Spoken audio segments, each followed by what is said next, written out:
ranged from bad to worse. Still, Gwen had grown to like her after that initial run-in, maybe because they couldn't be more different. The British woman had short, spiky hair and was shaped like a potato. She didn't care how she looked or what people said about her, and she wasn't afraid to yell. She once described her job to Gwen as trying to keep the stealing to a reasonable level and failing. Gwen decided to give herself an extra long, extra hot shower this morning. Moss wouldn't be amused. Moss said any shower more than 3 minutes long was a waste of time and water. But it wasn't Moss's birthday, was it? The Hagadera camp was one of 3 giant refugee centers near Dadaab, an overgrown village on the dusty plains of eastern Kenya.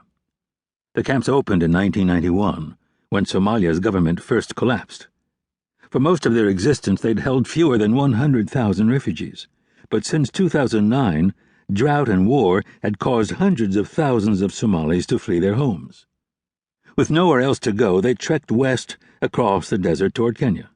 Along the way, bandits stole from them and raped them. If they were too weak to walk, they got left behind. And not for the rapture. They died of dehydration or starvation. Hyenas and lions dragged away their corpses. Even when they reached Kenya, they weren't safe.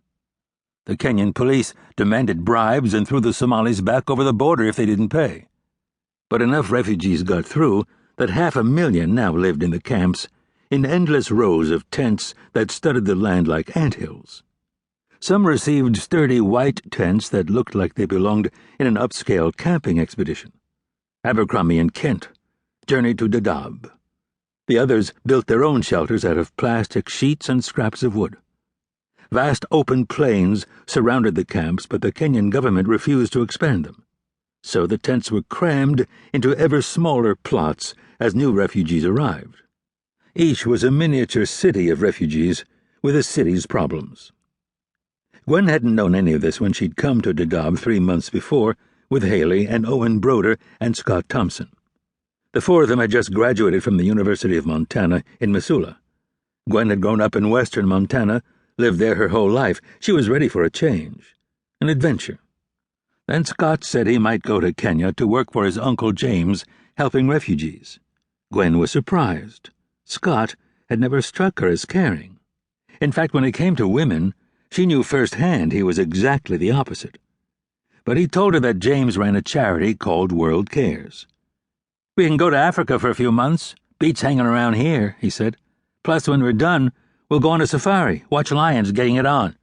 You know, they have sex for like 2 days straight."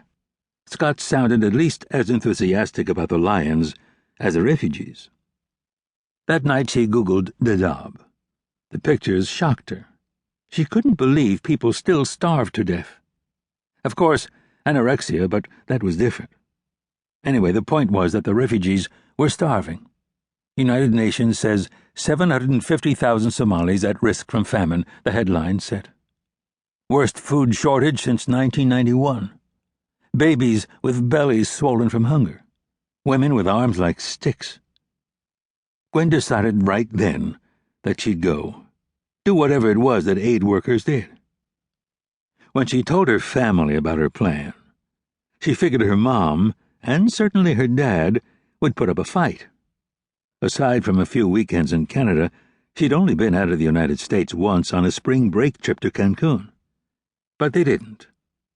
"It'll be good for you," her mom said. "Broaden your horizons." Then Haley decided to come too. She told Gwen she wanted a better shot at med school. She had applied her senior year, but her test scores weren't great, and the only place that accepted her was in the Caribbean. "This stuff looks great on your resume," Haley said. "In the interviews, too. When I saw little Dikembe come back to life, I knew I wanted to be a healer. I don't have to tell them that the kind of healing I'm talking about is dermatology. Laser skin peels for $500 a pop." Isn't that a little cynical? It's a lot cynical, but doctors make mucho dinero, and unlike you, I can't afford the luxury of being an idealist. I'm not rich. Gwenny, rich people always say that. Finally, Owen joined up. He didn't have to explain why. Gwen knew he'd had a terrible crush on her for 2 years.